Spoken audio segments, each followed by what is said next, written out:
I'm Decathlon Gamer. Welcome back to FM23 Newton Heath, episode 47. With a 19-point lead in the league and 14 matches to play, things are looking ridiculously good for us that we could be seeing a title this season. But other than that, the most important match of the 14 that remains is the one we are about to play today. We are at home to Bradford City. They beat us 4-3 the last time we played. We've only lost a couple of matches all season, but one of them was to them. And they are our bitter rivals in the league. And the supporters still have not forgiven us for losing that match, even though we are 19 points up in the league. So we desperately need to get a result today, and then we could and should be on cruise control. Now, not only are we potentially on that cruise control, but this is one of those, well, actually, realistically, there's only 7 points separating Southend all the way down to Wrexham in 11th before you begin to see a drop-off in the competition. So it's very, very tight for second place. But Bradford City is absolutely one of those teams that's still in contention for automatic promotion, or potentially, for the next at least few matches anyway, still in contention for the league title. Big matchup, and we have a different lineup for this one. Not exactly how I would want to line up, but we are missing some guys through injury, through suspension. Yellow card accumulation sees Smallwood out, but we've got Collier out there for this one, and yeah, we'll see what we can do. Very, very desperate to not lose to these guys a second time this season. That would be pretty devastating for the fans, so let's see if we can get one over for the fans. But you got Collier with Grist, and there's a Boa. He's played through by Grist. Redden switches the play. Indueni now takes it back out, lays it off for Powell. Powell, Indueni inside. Ford can't turn with it, though. Too many guys with their backs to the goal to get ourselves a decent shot on that occasion. Doi beaten by his man, but he gets back and recovers, and after deflecting it, Hegyi picks that one up. Bell. No flag raised. He's 3 feet behind his guy, had to come back towards his guy after the ball was kicked, but I don't know where the other 3 defenders were. Nice deflection there, and Ford off to the races, lays it off, recovers, end of highlight. So far it's been all of them, really, in terms of chances, but creation-wise, it's been us. A Boa! Oh, what a save by Wilson. Forces a very nice save there. Dangerous free kick. Not headed away, but they get on it, head it wide. Their third attempt now.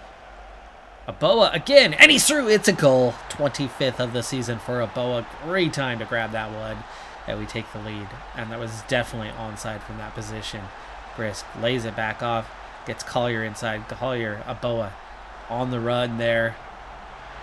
It was actually tighter than I thought it was, but it was definitely on side.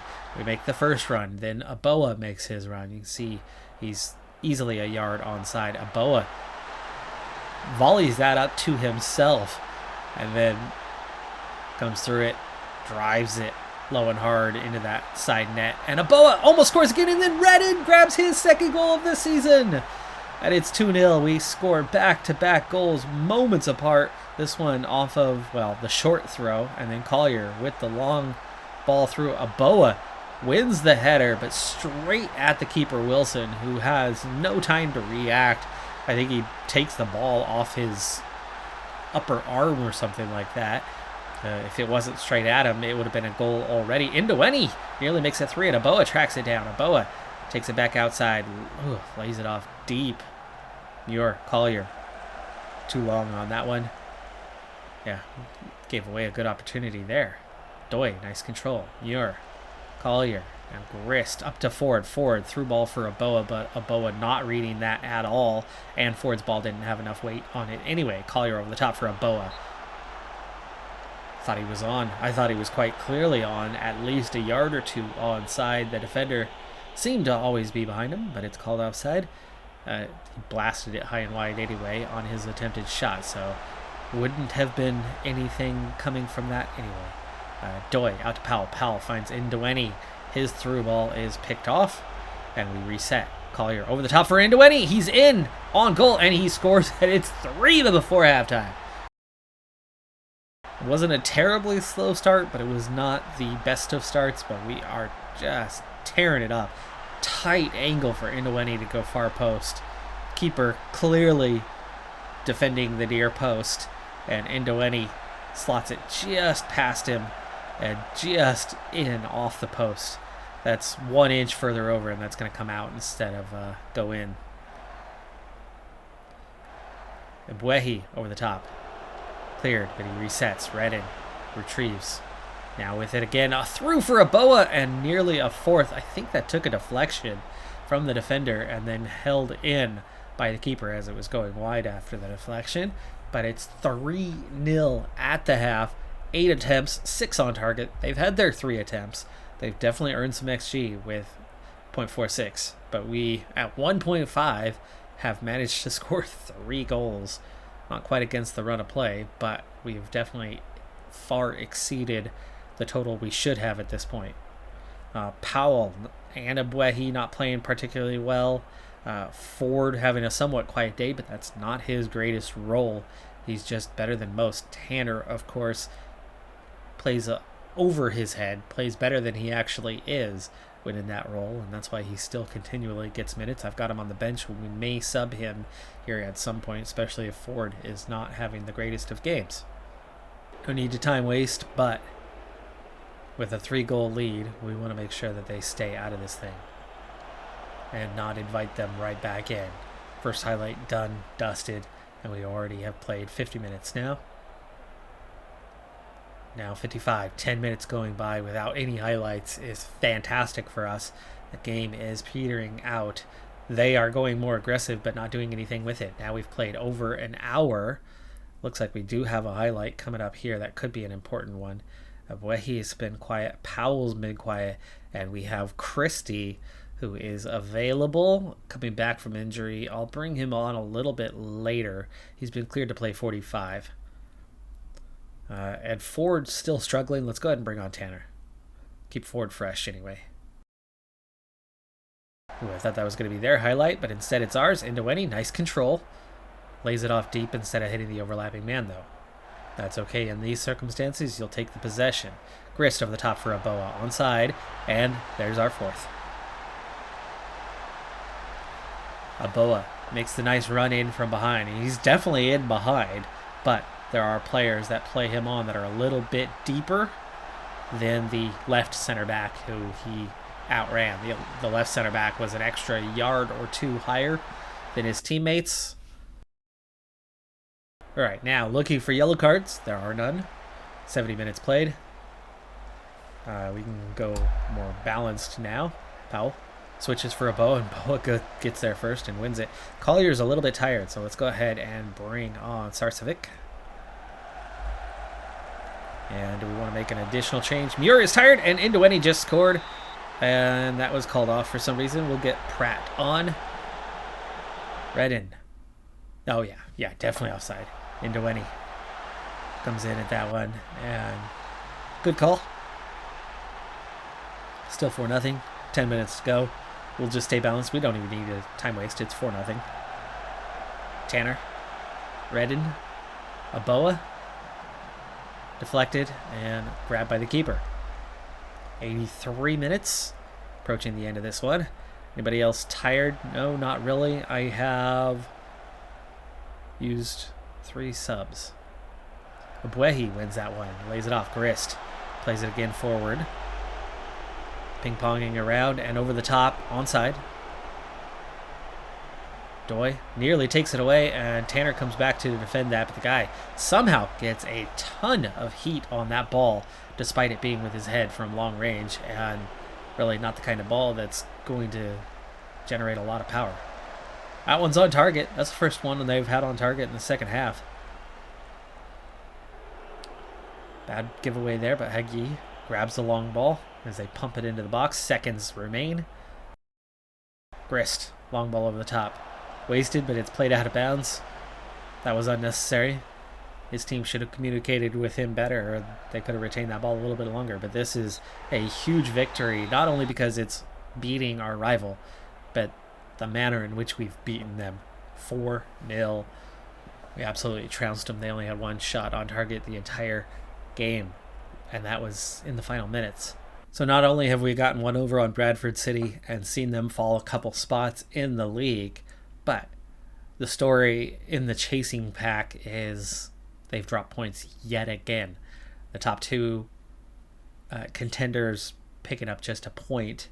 Others behind them picking up points. So now that there's 3, but we're up to a 21-point lead with just 13 to play. Mathematically, it is not a done deal, but man, oh man, are we close to that stage, especially with this insane goal differential that we have of plus 50. In 33 matches, we are a goal and a half per game better than the opposition over the course of the season right now. And therefore, with the rivals beaten and the league all but wrapped up, we're going to start speeding things up rapidly. Let's push forward. Let's start with 3 games and see what happened over the next 3. That'll cut us down to 10 remaining in the season. News that the takeover could be close, as I've gone on vacation for that couple of weeks, and we're coming back to injuries. We're coming back to a close takeover. We'll see what else there is as I continue to go through the messages. Oh, it's been done. The takeover is complete. Bradley Stopforth has successfully completed his takeover of Newton Heath FC, replacing former chairperson Jim Ratcliffe. Ratcliffe is out. According to TalkSport, the former director is said to be relishing the prospect of taking the club forward. Okay, well, things have changed then after all. We might be cruising to the title for this season, but what may come of new ownership? Are they going to be more strict? Are they going to put us in another direction? Are they going to try to sell the stadium? Are they going to take care of the debt? So many things could now go in a different direction, a separate path from the way we were headed. And we begin with the message of no plans to provide the club with any investment at this stage. So the big talk has been regarding the team's debt. It looks like absolutely nothing has happened, but that might not necessarily be the case. First part is regarding club vision, and it's exactly the same as what we had. There is no change at all, except for maybe maximum 1-year contracts for players over the age of 33. I think that's new. Board has always loved me, or at least all throughout this season, A+ rating for them. But the supporters, it was only a C+. But now that we have finally beaten their bitter rival, which it doesn't even show up in notable highlights, they're feeling so much better about where we're at, though. First things first, finances remain the same. We still have the same money that we had before, so there's no injection and there's no loss in terms of the club balance. We are at 56 million as of right now. In terms of the debt and loans, the bank loan still remains apparently unchanged, so 37.5 million remaining of the original loan, set to be paid off in 12 years. So nothing's changed, at least not at this stage. There might be differences going forward. And on the board information screen, again, other than having a new chairperson, everything looks the same. So for now, we seem to be in the same state as we were before. Meanwhile, over the 3 matches, we opened with a draw at Exeter, 1-1. Amiobi getting the penalty early, but then 10 minutes later, we give up a goal. Shaq Ford comes out of that game injured, and he will miss, I think it was 6 weeks at the time, and a really weak team performance coming out of that game, for sure. But we make up for it by getting a 2-0 victory on the road at Mansfield. Amiobi converting another penalty, but Josh Powell getting the goal in the 7th minute. That also ended up winning. That goal was the goal of the month. Well, 3rd on the list of goals of the month for the league. And then we opened the month against Chesterfield with a much closer contest. It was 3-2. And look at that one. So Muir scores early. Smodics gets the penalty to equalize in the 20th before Indewene just 13 minutes later puts us back on top. We stay there with a 2-1 lead till very late, where Shimanga scores a late equalizer, and just 4 minutes later, MEOB says, no, you're not stealing those 2 points from us. We want all 3. And gets the game winner. And with 7 points out of those 3 matches, we now have just 10 to play, and we've actually pulled further ahead as a result. Now 23 points clear of Chesterfield, who we just beat, by the way, in that match a moment ago. Southend have slipped. Bradford City have recovered to 4th place. Wimbledon is also up there, and you're starting to see the others still close, but drop off just a little bit. We're looking at 11 teams at 55. Wrexham, not the 11th team anymore. They've slipped down a spot, but somebody from this midfield pack has been winning straight through and closing the gap.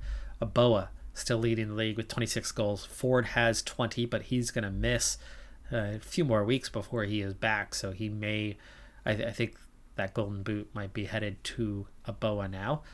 Collier and Muir right up there, but not leading the league in average rating. Mahoney, who I would love to sign, is leading the league with 14 assists, but Collier has 11. My oh my, has he been fantastic. We had already agreed to a deal to get him to the team, but he refused. I'm hoping once we have mathematically secured promotion to League One that we can go back and try again, negotiate the deal, and see if he's willing at that point to sign with us on a permanent basis, especially as we are desperate for defensive mids come next season right now. Shaq Ford equaling Ironside, another one of the guys we've looked at as a potential target to have 6 player of the matches of the season shutouts, not us on top. Our next match was a draw against Stockport, so our league lead has dropped to 23, but the window is starting to close. There's only 9 to play.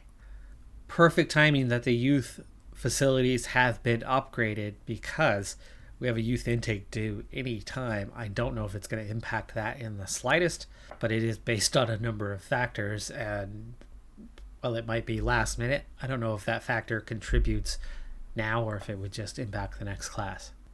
Just our 4th loss of the year here, with things almost done, almost wrapped up. We only need a few more points, but we just can't get it at the moment. Is that the absence of Shaq Ford, or is it the pressure of a looming title? We now have 8 to play and a 20-point lead.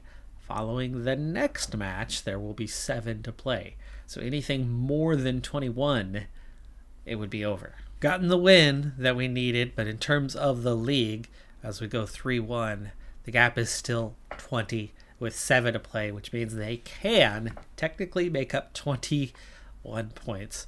So win or lose the rest of the way with our opponents, all we need is one more win. The good news, though, is while the title is 1 win away from being secure, the promotion is now mathematically guaranteed. With the road victory at 3-0, Chesterfield have not played, but all we needed was to do our thing, and we have done our thing. They have, 7 matches remaining. They could score 21 points, which means at most Chesterfield could score 90. Forest Green and the others who have already played cannot reach us. We have 92, so that's it. It's done. We have wrapped up the title. With the title won and the huge boost to the reputation that comes with the promotion and for the title itself. Now, I've actually been paying attention to this and jotting it down as we go along. If you look at the club details, our reputation is now 2,477. Huge jump from where we were, and finally at or above the 6th tier sides. Now, as for the jump, the promotion jump, if you remember, happened a game before. We got 250 reputation gain for that promotion, at least from League 2 to League 1. I do believe it is different from league to league, but 250 was the boost. The title was an additional 100 reputation points that we picked up. So we got 350 more than what we had just a moment ago. And earlier in the season, I think we were at 1,900 something. So we've, over the course of the season, picked up close to 500 in reputation. But with that, we're going to ask to improve youth recruitment once again, something that I've been after the board for years now, and we still have level 1 recruitment. Wow. Still rejected. We pick up 500 points of reputation. We are about to be promoted to the 3rd tier of English football, and we still have 10th tier level youth recruitment. I did everything but the ultimate threat, and we got nowhere with the board. It remains level 1, which is just absurd. Out of anger, I think it's time to push on for other things, starting with coaching course for myself. We might as well get on with that one. Well, at least we managed to get something out of the board, and that is we are going to begin working on our Continental B license. We're running out of licenses. And we're still only so skilled, so it's going to take a lot of years, I think, development-wise, to take somebody who was almost ones across the board, to turn them actually into, Pep Guardiola and Eric Ten Hag. Do we want to name Jurgen Klopp anymore? He hasn't been the same manager the last couple of years. The excuse of injuries is not sitting well. I think they're a club with some issues. With 4 matches to go and the league wrapped up, all that's left to do is, hit 100 points for the season. That would be a fantastic achievement, especially when media prediction had us at 23rd. Everybody else was like, no, you're going to avoid relegation. But there was no additional confidence. We've been in first place for ages. In addition, we still have a few more things to go. Aboa. Can he hit 30 goals on the season? He needs 3 more. Shaq Ford coming back from his injury, finally eligible to play, so we'll see what he can do in the final matches. We have the retirement of Richie Smallwood coming up. We have the expiration of a whole bunch of defensive mids from their obligations to the team. We're going to see if we can sign Collier on a permanent basis right at the start of this next episode before we hit the end of the season. And then, of course, we have the end of the season. So we're going to wrap things up, look at the stats briefly, and then get into the off-season and start rebuilding for League 1 success. Now, of course, League 2 and League 1, very interchangeable. There's a lot of teams up. You have 3 automatic promotion spots plus a playoff. So you have 4 teams going up and down. There's a lot of movement back and forth between the two. And with only 2 teams going out, the bottom in terms of relegation, it's so much more fluid between League 2 and League 1, and there's less of a gap between the two. And if we did this well in League 2, the higher reputation of the team, the higher reputation of the league, we should be able to fill the holes that we're going to have, as long as we can manage to find some defensive mids. We're going to fill those holes, I think, a lot easier. And that means we're going to be an even better team next year than we are now, pending what happens with that defensive mid spot. That's going to be the key off-season moment for us, is how do we deal with that? But otherwise, most of the players are returning. There's not that many guys on their way out. We just have a giant hole anchoring our midfield. And most people can tell you how important that is. Great example, as we are Newton Heath, of course, is Manchester United, and what it has meant to bring in Casemiro. McTominay, as much grief as he is given, he was never a pivot. He was never an anchor. That was not his best position. He's always been played out of position, and McTominay hasn't played there much this season. And usually when he comes in, he's been coming in more as the advanced playmaker who adds extra defense from that position. Isn't quite as good attacking as the other guys who generally fill the role, but like Weghorst, the couple times he's played there, McTominay can hold up play decently well and definitely offers a good pressing option. But that's because that's a better position for him. Now he doesn't suit the system terribly well, but anyway, He alongside Fred, and Fred was very flat in the role. Yes, he could make a tackle, but he was terrible going forward. His passes were always sideways or back. Did not know how to be a progressive passer at all until this year under Ten Hag. And, of course, making those late runs in the box, also becoming a scoring threat. I believe he just picked up his, 5th goal of the season? I think that was more than the entirety of the goals that he had in all of his first seasons with the club. How many years has he been there now? 4, 5? And I'm pretty sure he had less than 5 goals prior to this season. But anyway, Matic, too old, too slow to play the role. Fred was incomplete when Pogba was in the back there. He's a roaming playmaker. He is not an anchor. And he tried at times to put in that work, and he tried to chase back and occasionally made good tackles. But it was so out of position for him.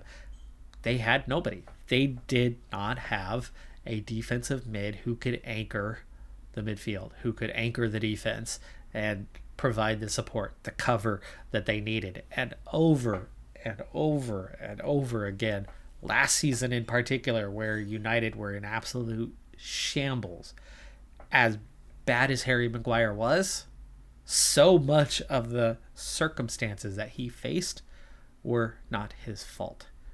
Here's what kept happening. Sancho would press up high, overcommit, miss the tackle, and Dalot would then come rushing in and miss the tackle. They would cut inside to where that defensive mid should be and provide that cover, and occasionally they would make the stop, but not consistently enough.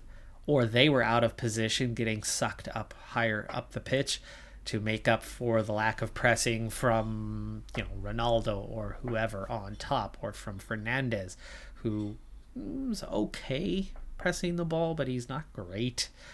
He's been better this year, but you could tell that the effort, is similar. He's very much he's just okay pressing the ball. Fernandes is not the greatest defensive midfielder, but there's part of the reason why he plays much higher up the pitch.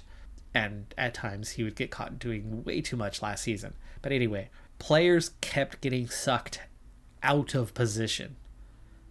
And in the rush to then make up for somebody else's mistake higher up the pitch, they get caught out of position. And that is where Harry Maguire got caught out over and over and over and over again, where he was having to, from a high back line in the first place, push even higher up the pitch to make up for Dalot's missed tackle, to make up for McTominay's or Fred's having to rush further up the pitch and then leave their man. And so then Maguire is closing somebody out in the second line, in the attacking mid spot, or in the central midfield role, or the inverted winger who is cutting inside. He, over and over and over again, was having to vacate his position to do somebody else's job. And then a quick through ball, a quick one touch, and it's off to the races one-on-one with the keeper. And of course, with a total non-starter that was De Gea as a sweeper. This year, they found, the first 2 games were an absolute nightmare. The Brentford, that second game, that 4-0 or 4-1, whatever it was 4-0, wasn't it? 2 massive mistakes from De Gea because he was trying to sweep, because he's not a sweeper. After that, they found the happy medium that is him being a limited sweeper. He has a smaller range to cover, but he's expected to cover a certain range. He's expected to have a certain amount of possession, maintaining, helping keep ball so that more guys can commit higher up the pitch. But anyway, that combination of the breakdown in the press higher up is what kept leading over and over and over again to those breakdowns at the back, and why they just bled goals a year ago. Now, of course, with Martinez and Varane, you have better cover than what they had a year ago. But more importantly than anything else, Casemiro has been life-altering to that squad, and having that proper anchor in front. Long story, now short. Back to the point here. Collier has been that guy for us this year with Smallwood. Actually, Collier is the creative force back there, but also provides cover, where Smallwood is a proper anchor. Right now, neither of those guys are going to be here next year. Right now, Ben Grist is also on loan. Right now, Smallwood about to retire. We have George Pratt. Whitehall is leaving with his contract ending. Sarcevic is leaving. Right now, George Pratt is the only defensive mid in the first team that we have remaining. Andre Brooks is also, I believe, leaving. So, and he isn't a defensive mid. He's a left back who can play defensive mid, but we don't want to play him there. George Pratt is absolutely not good enough to do more than what he has done, which is 22 appearances off the bench. He is fine. He is absolutely fine to come off the bench for us. But for League 2, he's not even getting a 7.0. He's not far from it. And he can grow and develop and get better. And so keeping him around as, your fourth option is fine. Third option or a starter, not good. Not good enough. That's the big task for next season and what we're going to be working on next episode. Whew. Long story short, sorry. But that's what we need to do. I'm Decathlon Gamer. Like, comment, subscribe, and I'll see you next time. Have a good one. Be safe out there, and bye for now.